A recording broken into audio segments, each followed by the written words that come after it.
Hello, Star Trek fans, and welcome to Star Trek Prodigy, a ReBingeIt podcast. My name is James. And my name is Kim, and we're watching and overanalyzing every episode of Star Trek Prodigy, like true Star Trek geeks. Hit it.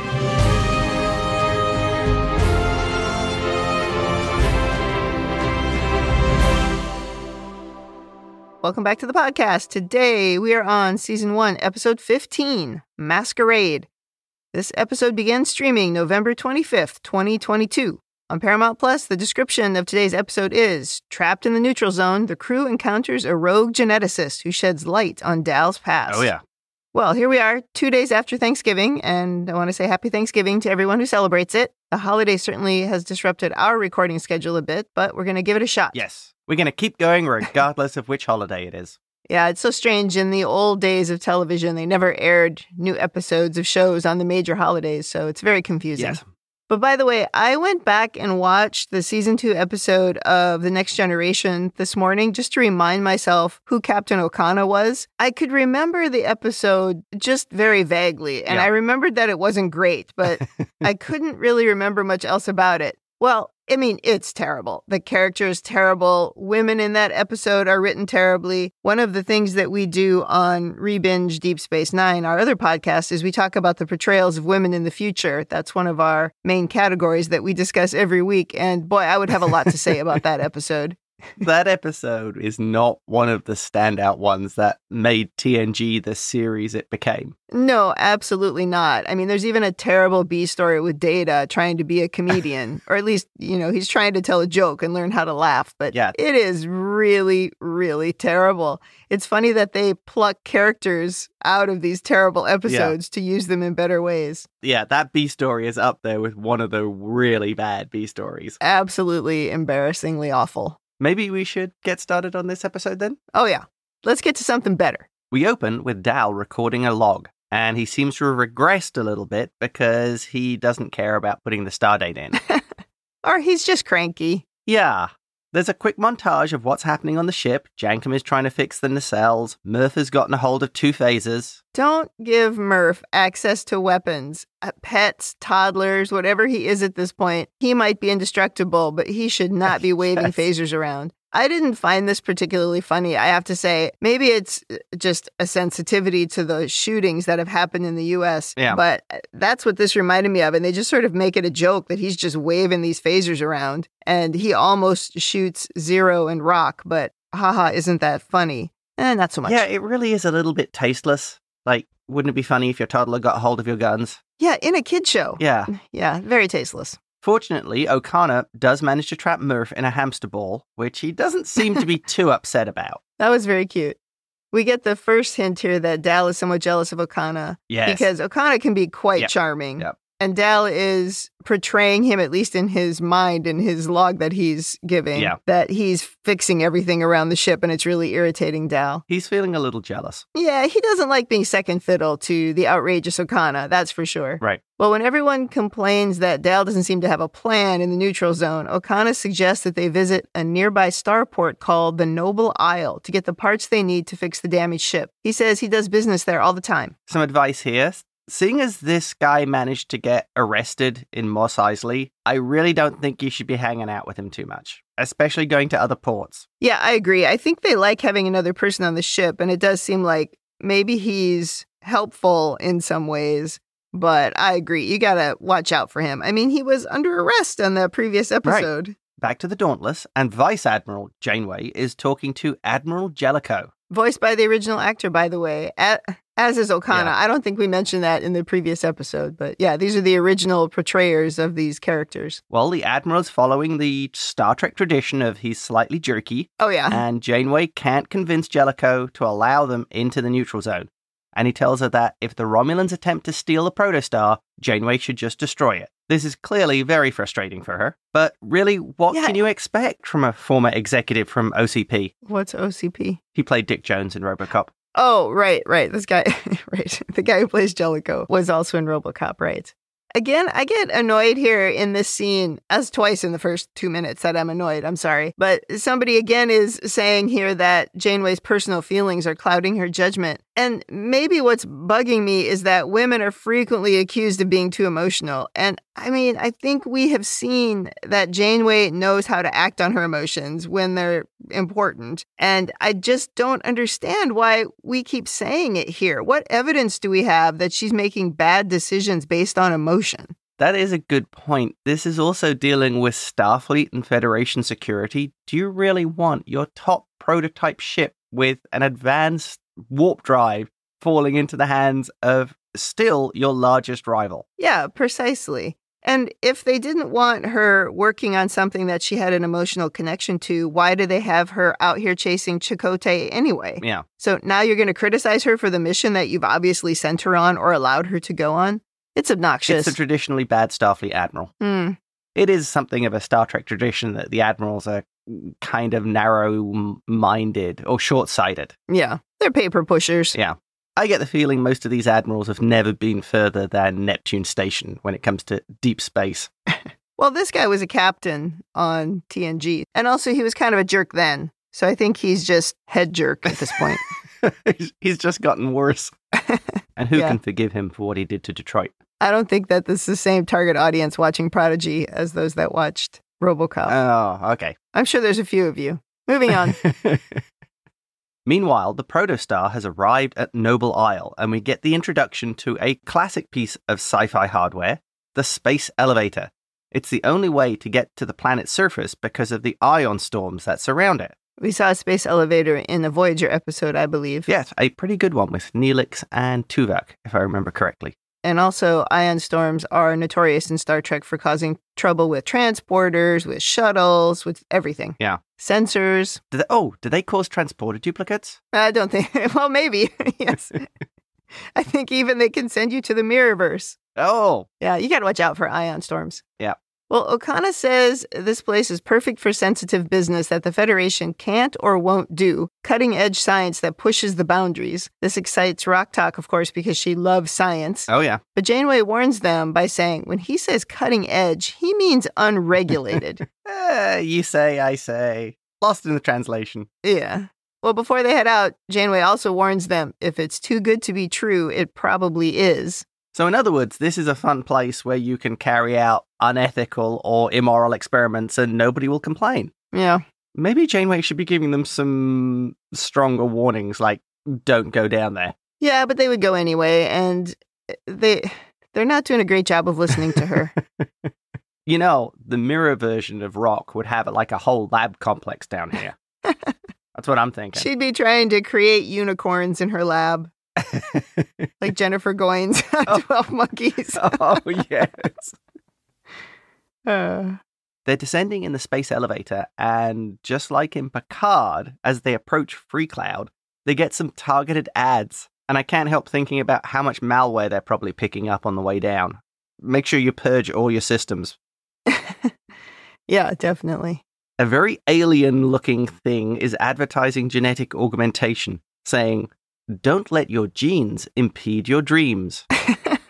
That's dangerous. So need an ad blocker of some kind. Oh, yeah. Here.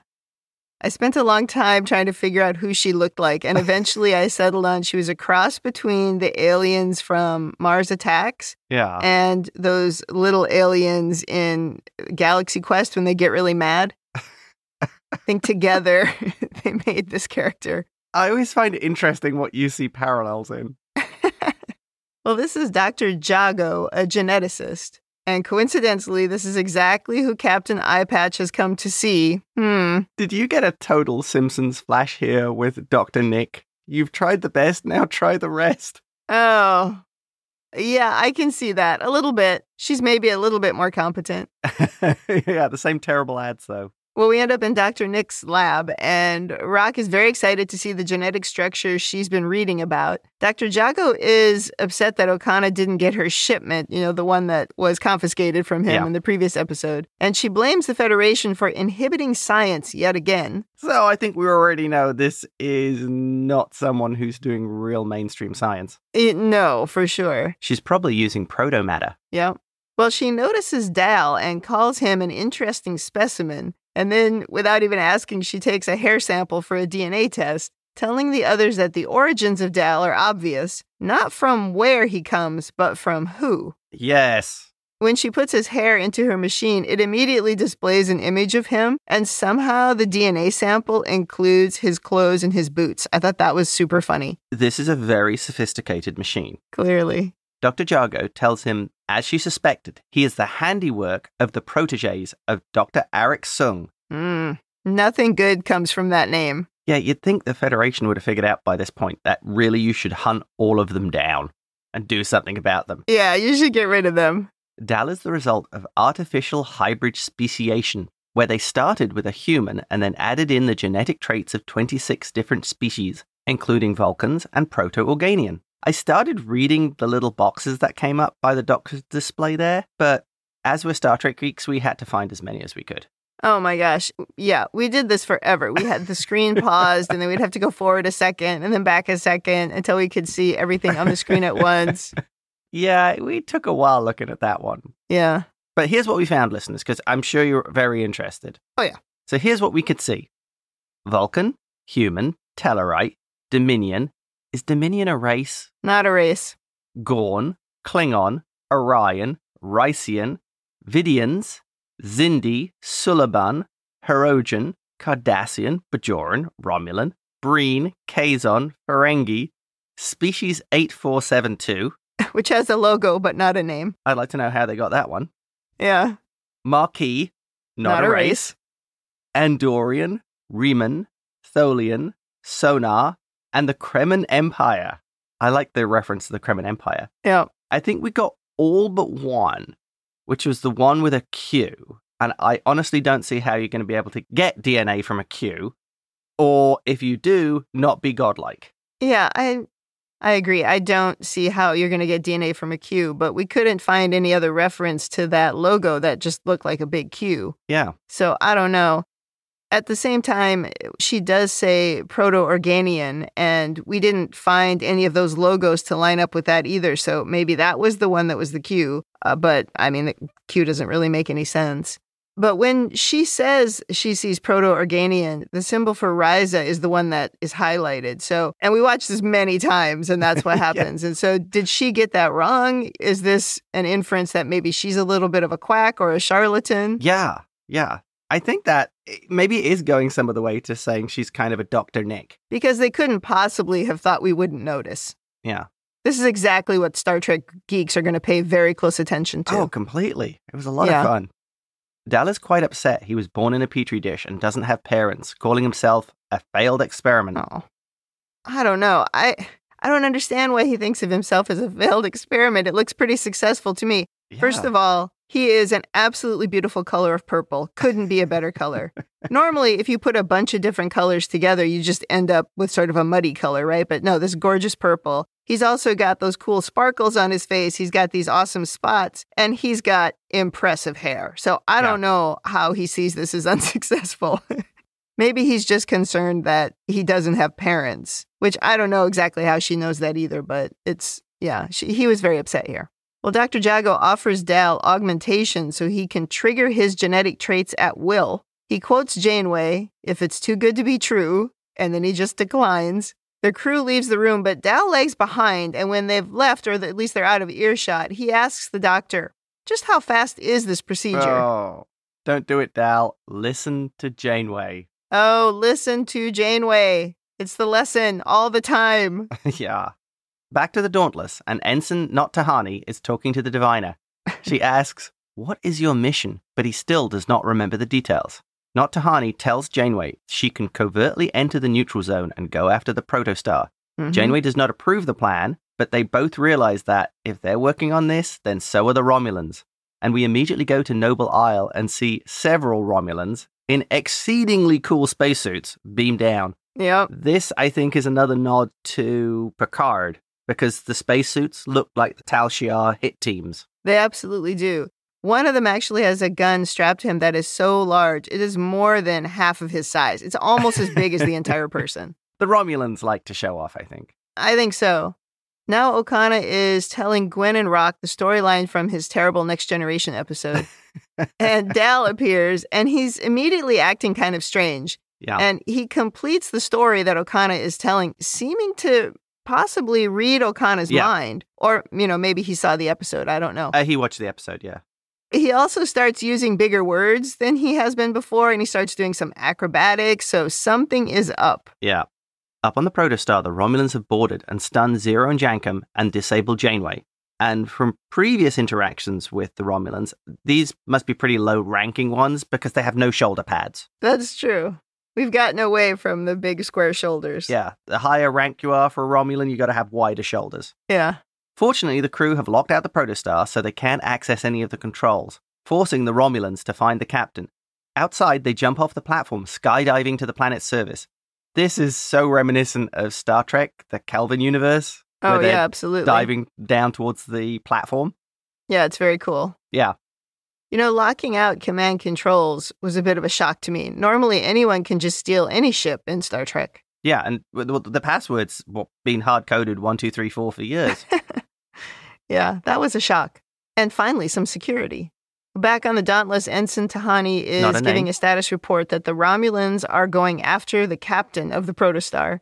And Janeway prepares a microcluster of torpedoes to destroy the Protostar, saying, only if we have to. On the surface, Rock is cooing over some multicolored puppies in a store window. And she's found ice cream somewhere, apparently. Yes, she has. The now augmented Dal hears, or senses, I wasn't quite sure how that happened, the Romulans, who immediately rappel down from the level above and surround the hapless crew with weapons drawn. They say they're going to take the captain, and they seize Okona.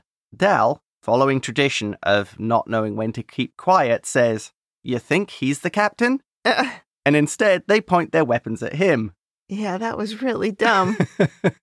That is a little bit of a trait for Dal, though. Yeah, short-sighted decision.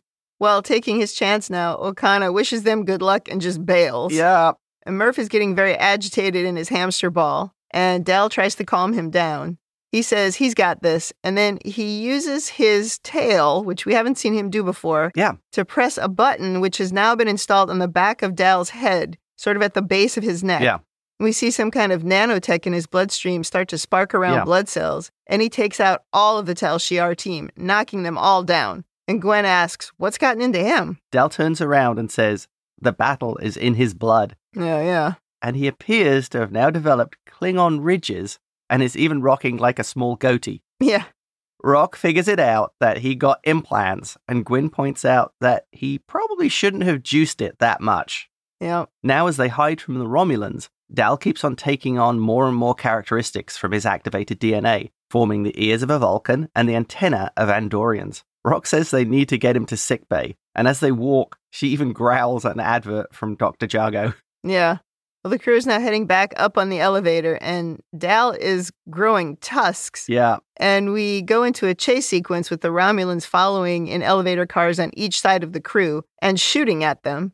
They manage to blow out the glass of the front of the car. The crew put on space helmets as Dal starts sort of oozing blue goo everywhere. Yes. And they're all grossed out by it. Yes, they are. In fact, I think Murph pukes at this point, doesn't he? Yeah, he looks like he's going to throw up. On the Dauntless, they're monitoring, but they can't tell exactly what's happening. But they also can't let the weapon fall into the hands of the Romulans. Janeway says they have no choice and fires the torpedoes. Well, the chase continues with the Romulans still shooting at them, but Murph is becoming more and more agitated. Yes. So eventually Dal tells Rocktalk to just open the ball. And then Murph immediately jumps across to the other elevator car, like through space. Yeah. Knocks all of the Romulans off of the elevator, just knocks them all out with total ease. Then jumps back into his hamster ball, unharmed and cooing. And Rocktalk just closes the lid again. Yes. And Gwyn remarks, well, looks like we found our new security officer. He was a very angry hamster. He really was. This is why you don't mess with Pikmin. That's right. From space, we see the torpedoes hurtling towards the platform and the docked Protostar. Janeway orders the detonation to be timed to disable but not destroy the ship. When the first officer reports the crew escaped, Janeway orders abort, and at the last moment the torpedoes veer off into space and explode harmlessly. There's much relief on the bridge, and Janeway asks, who are these kids? I believe if we quote the hologram Janeway, each one of them is a prodigy. Yes, and prodigies trained by you, Janeway. Yeah. You don't know that yet.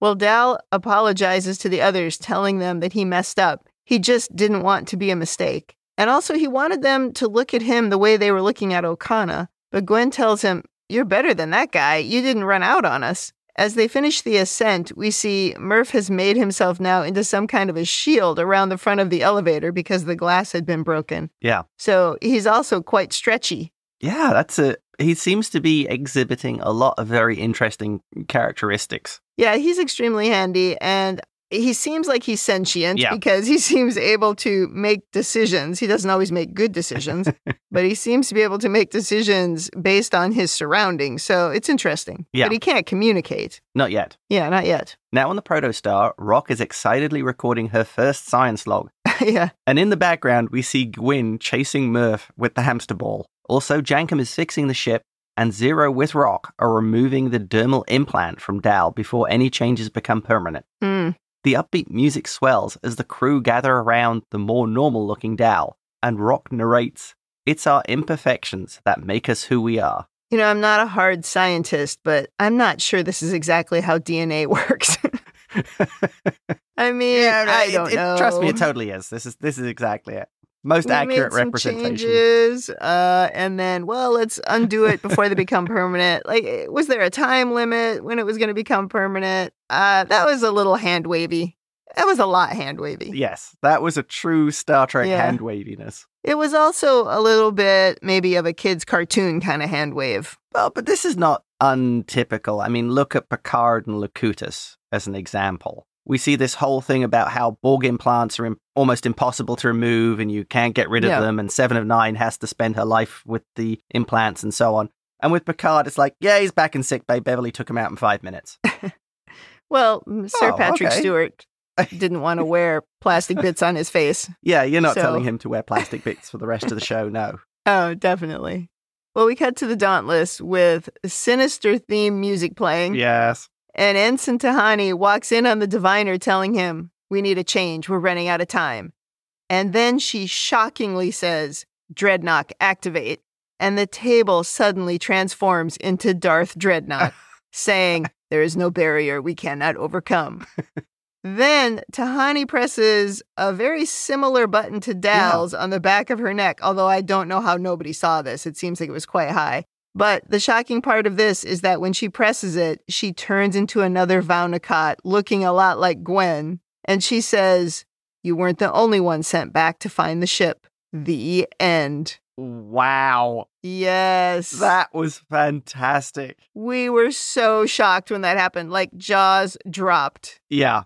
A version of Dreadnought has been there all the time. She is deeply undercover in Starfleet. Fantastic. What is there a real twist. Ensign Tahani somewhere, kidnapped with Chakotay maybe, or is she dead? I don't know. This was crazy. Oh, yeah. That was a shocker. That was fantastic. The first time we watched this ending, I thought that actually was Gwen coming back from the future. But you said you rewatched it and put it side by side on a screen with Gwen, and it's not Gwen, or even an older version of Gwen. It's a different character. She just looked very similar to Gwen. Yep.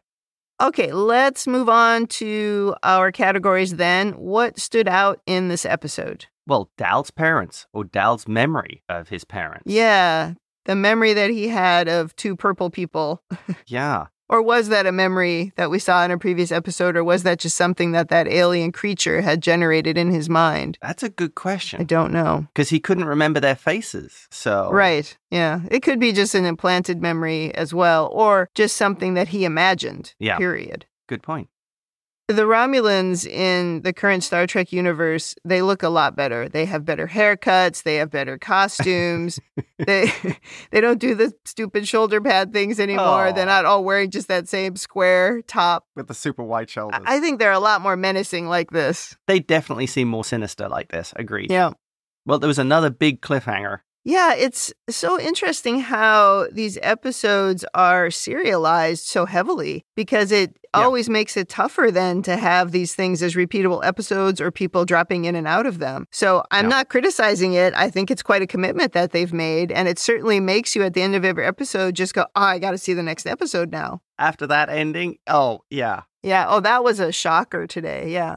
I'm starting to notice, too, a lot of tie-ins to the current Trek universe. Yeah. Like the ads in the elevator, that was something, very similar to what we saw on Picard. Certainly the look of the Romulans seemed to come from Picard's. Oh, the blaster that the Romulan commander that she was carrying. It had like the top and bottom sides of it, like the Picard Romulan blasters. Right. Or disruptors.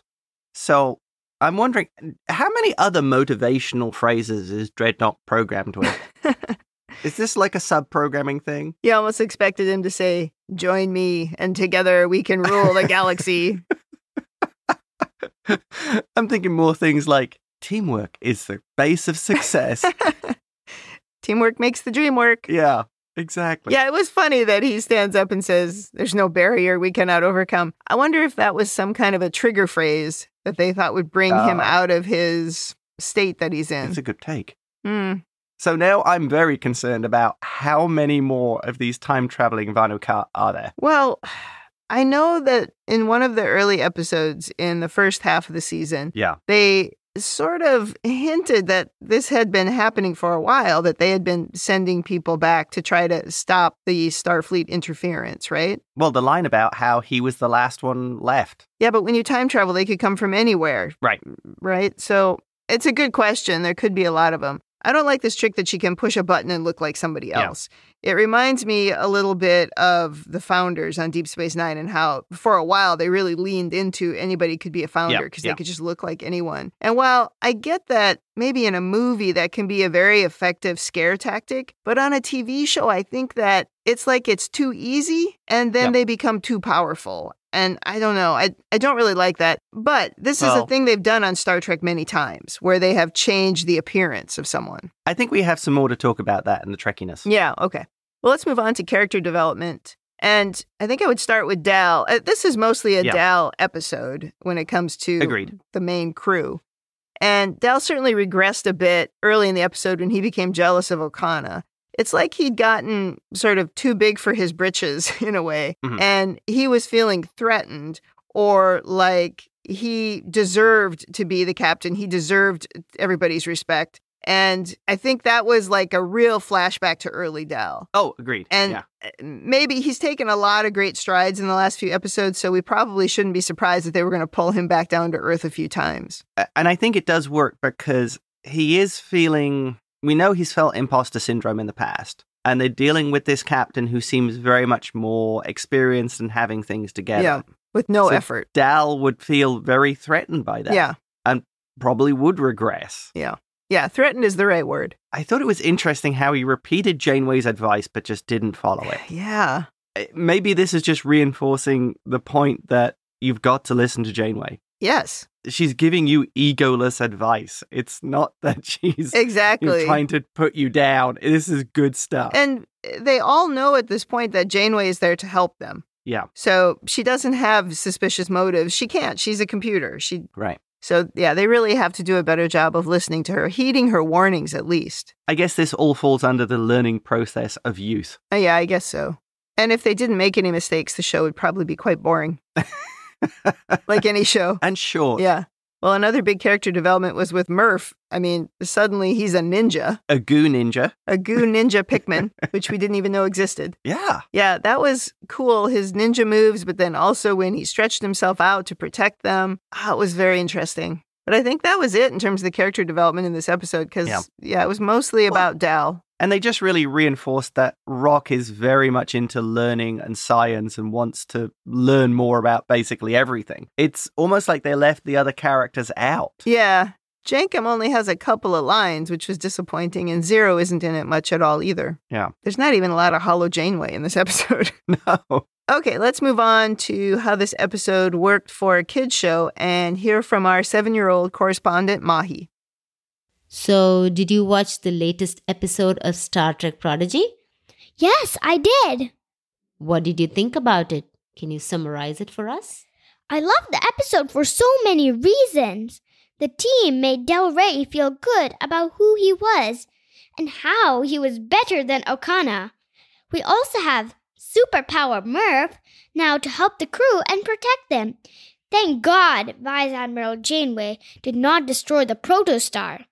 Now, Del Rey knows who he is and finally accepts it. It was a bad idea for Del Rey to trust that enemy Islander doctor and try to change himself. The crew now has assigned roles too. Rock Talk is the science officer. Zero is the medical officer. Del Rey is the captain. Jenkampog is the chief engineer. And Superpower Murph is the security officer. Captain Janeway is the captain's assistant as always. I was surprised that Ensign Essentia is the same species as the Diviner, and Dreadnought is on the Dauntless. I don't think Vice Admiral Janeway is aware of it. I think Essentia, Dreadnought, and the Diviner are going to plot to capture the Protostar and Gwen. But Superpower Murph will surely save the crew and the ship. Thank you, Mahi. Goodbye, everyone. Thank you so much, Mahi. Because of the Thanksgiving holiday, we didn't get a chance to send questions to Mahi, which we normally do. So we just asked her to sort of talk about the episode. And she pointed out a couple of things that we didn't even mention earlier, like how they now were saying that Zero was the medical officer and Jenkampog was the engineer. I mean, we already knew he was the engineer, but Rocktalk is now the science officer. So yeah, she picked that up. That was pretty good. I love the description of superpowered Murph. Yeah, I think she's right. Superpower Murph probably will save them. It's interesting that a 7-year-old can get the name of Essentia right. You mean Instantani? I can do it. I just choose not to. Regular listeners of our Deep Space Nine podcast will be well aware of how Kim names certain characters and then sticks with it through the whole podcast. That's right. We have Admiral Stuff shirt. That was one of them. But yes, I do that. We had Hair Guy like in episode 1 or 2. Yes, I do that. It's true. All right. Thank you, Mahi.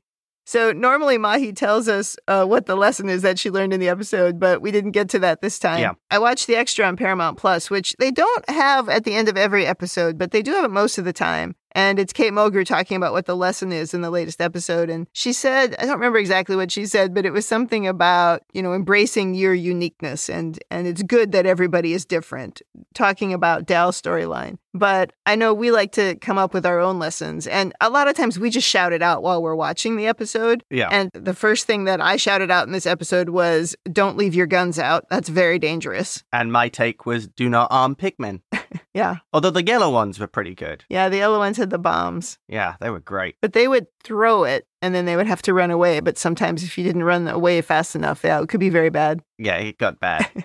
I think another lesson is do not let weird aliens put buttons on the back of your head. That seems really bad. I think that's just good life advice, yeah. And most importantly, always listen to Janeway. Absolutely. I feel like that's the lesson pretty much every week, at least since the Borg episode. All right, well, we're not the only people who've been very busy over Thanksgiving, and we only got one piece of feedback here, and it's from Cal E. I'll let you read it. Cal E writes, I was wondering how the Department of Temporal Investigations is completely unaware of all of this. Well, yeah, that's something that comes up in Deep Space Nine. But do they actually investigate temporal violations outside of the Federation, outside of Starfleet? I honestly don't know. I don't either. I know they investigate Starfleet, but you would think they would want to investigate any kind of anomaly. Yeah, but they wouldn't have any jurisdiction on anything outside of the Federation. That's an interesting question. One of these time travelers is actually within the Federation. Well, yeah, posing as someone within the Federation, yes. I think this might be just a department where it's jobs for friends. No, I think they're just very busy chasing down things that Kirk did, and maybe a few times Sisko jumped back and forth in time. All right, Lynn, let's move on from feedback and talk about the Star Trekkiness of this episode. Certainly the most obvious thing is when they were talking about all of the different races that Dal was made up of, yes. And they showed all those logos on the screen. And it wasn't super clear, but it was clear enough that we could pause it and look at each one and pick out and write down what each of them was. So that was pretty cool. A complete nod to the fandom there. Yeah, absolutely. Even though there were a couple in there that weren't races, which was a little bit confusing, like the Maquis and the Dominion. Yeah. Because we were thinking, is that supposed to mean that he's part founder? But again, how'd they get founder DNA? There is no DNA in a founder. As Julian Bashir pointed out more than once. Yeah, exactly. Maybe it was one of the Vorta or the Jem'Hadar. Oh, wow. That would be kind of rough. Yeah. Well, the Vorta and the Founders are somewhat interested in genetic manipulation. Yeah. Yes, they are. I want to go back to something you mentioned earlier, which is this repeating Star Trek trope. And we did see it here, I think, as well, which is you need to make the enemy unbelievably powerful. and then you have to back it off over episodes or over a period of time. Yeah. I think that is very Star Trek. And coming back and doing the rewatch of Deep Space Nine, which we've been doing, it becomes very obvious when you see the Founders and the Jem'Hadar and the Dominion from the early episodes. It's like, okay, Starfleet is done here. Yeah. The Federation is done. These people will steamroller you. Yeah. It's over. Yeah, they can't be beaten. And then they kept getting more and more powerful. Yeah. It's a wonderful sort of piece of Trekkie storytelling that I personally kind of like, because it's almost like that, okay, we've seen this. How are they going to beat them? It's also very Trekkie to have a character that is actually someone else. It happened on the original series where there's a Klingon who was made to look like a human. Yep. It certainly happened on TNG. It happened on Deep Space Nine. There was a Cardassian, not a Klingon, that was made to look like a human. And then it happened in Discovery as well. So that's actually quite common. It's never been, let's just press a button and I can go back and forth between the two. It's always been surgical in some way. But that's definitely Star Trekkie. Plus, these people are from the future, so... That's right. So I guess they have better buttons, advanced buttons. The ethical use of science, also very Trekkie. Or the unethical use. The protection from the unethical use. Yeah. I mean, again, we're revisiting the restrictions on genetic engineering and them pointing to the risks that could be involved with it. Right. They really don't like it. And Julian turned out fine. Yes, but... Khan did not. Only a matter of perspective. That's like their excuse all the time. Yeah, but Khan. It's like, we could have done all these good things. Yeah, but Khan. Khan was bad. But his is superior. Khan would probably get on with the diviner. Yeah, they'd be friends. Yeah, I could see it. They'd hang out. Yeah. They'd eventually kill each other. One of them would kill the other. But very probably. They'd have a lot in common. Yeah. They would toast too. Confident in our supremacy. Oh my gosh. They absolutely would. And they would talk about how evil the Federation was and the lies and hypocrisy. Yeah, they would definitely see eye to eye. It's so funny to think about the impact that the character of Khan has on the entire franchise. Yes. When he was really just in that one episode, and then they plucked him out and made a movie about him, and he just became the biggest villain for all time. And it's really sort of amazing, which is why it's funny now as we watch them pluck little characters out of some of these forgettable episodes and turn them into something else. Well, I think it was helped by Ricardo Montalban making a character who was a larger-than-life villain, but was never really mustache twirling. Yeah, that's an excellent point. And I think a lot of it, too, had to do with his amazing chest. Unforgettable in so many ways. If you don't know what I'm talking about because you haven't seen that movie, you need to go and watch that movie. Oh, for sure. Yeah. Another bit of Trekkiness in this episode was jerky admirals. That's been a common theme forever. Yep. The one that always stands out for me is in the Deep Space Nine episode Rapture. Oh, yeah. Where Sisko finds a lost city. He's having visions of the future. He's communicating with the Prophet. Yep. And this Starfleet Admiral from Starfleet headquarters is basically being really jerky to it. And also, he's like, I don't care about any of that. I'm here. We are supposed to be having a ribbon cutting ceremony. I want to cut my ribbon.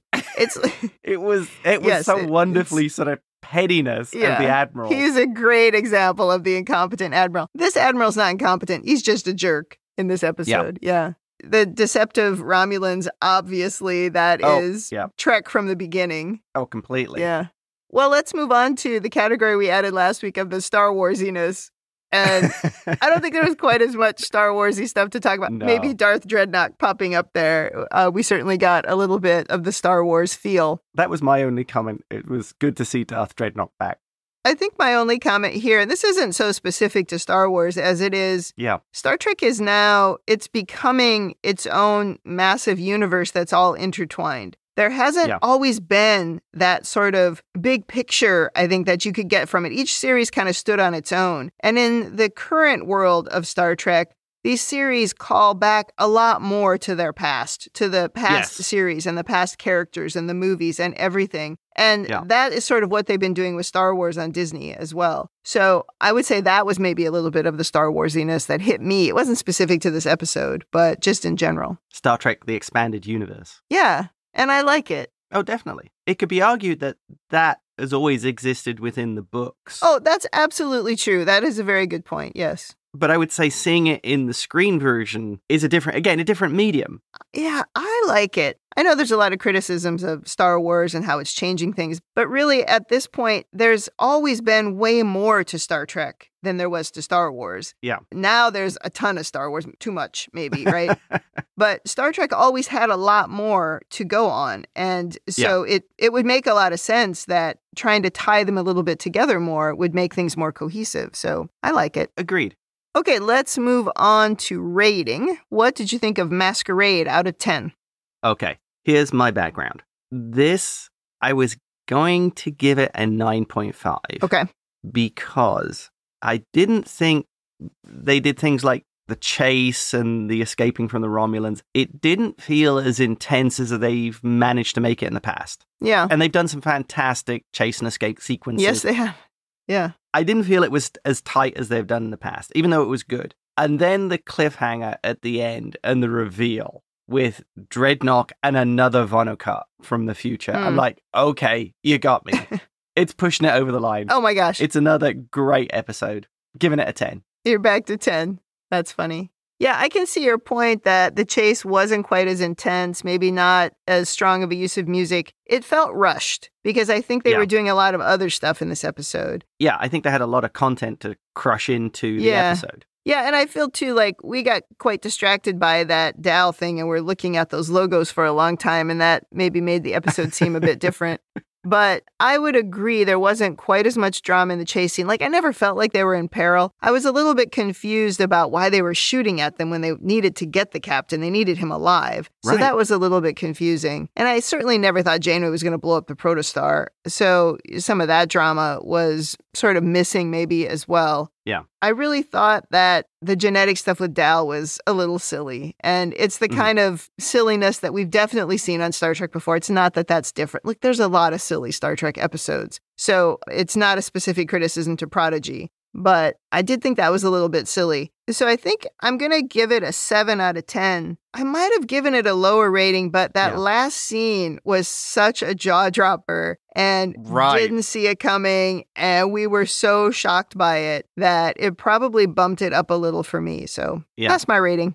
One thing I think I would have done differently, I don't think I would have had Janeway call the missiles off and actually have the torpedoes hit the ship and the living construct be able to defend itself and either absorb the energy or invoke some kind of shield. Oh. So you leave the Starfleet side looking at this going, what just happened?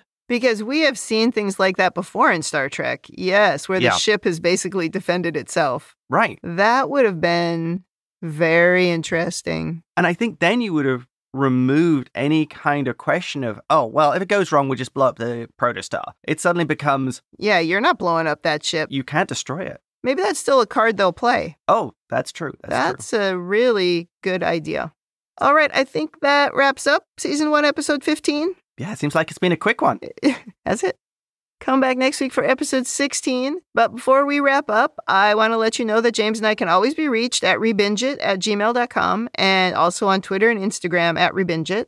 And don't forget, you can also listen to our Deep Space Nine podcast called ReBinge Deep Space Nine, available everywhere you get your podcasts and on YouTube at RebingeIt. And also where I talk about women in the future every week. Yes, you do. To contact us for Prodigy and even be a part of the show if you'd like, you can join the Facebook group, facebook.com/groups/Star Trek TTM podcasts. You can also leave audio feedback and written feedback at talkthroughmedia.com/feedback, or you can just email us at rebingeit@gmail.com. That's what most people do. Lots of ways to get in touch with us. That's it for this week. Come back next week to hear the ReBinge It crew take on a new episode of Star Trek Prodigy. That's it for me. And that's it from me.